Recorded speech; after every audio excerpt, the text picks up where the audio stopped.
মালিক রে আমি বড় পাপী, আমি বড় গুনাহগার। ও দয়ার আল্লাহ, আমি 10 বছর তোমার গোলামি করি নাই, আমি 20 বছর গোলামি করি নাই।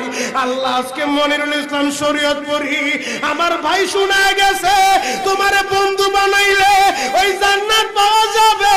মালিক রে তুমি আমারে দাও না মাফ কইরা। যুবক রে যদি কেউ আল্লাহরে বন্ধু বানাইতে পারে তার কোনো আর চিন্তা নাই, তার চিন্তার কারণ নাই গো বাবা। এ যুবক ভাইরা, দাড়ি পাকা বাবাজিরা, সবাই আমার দিকে একটা নজর তাকান।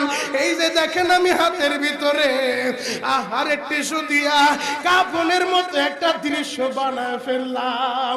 এমন একটা কাপড় আপনার শরীরে একদিন উঠে যাবে।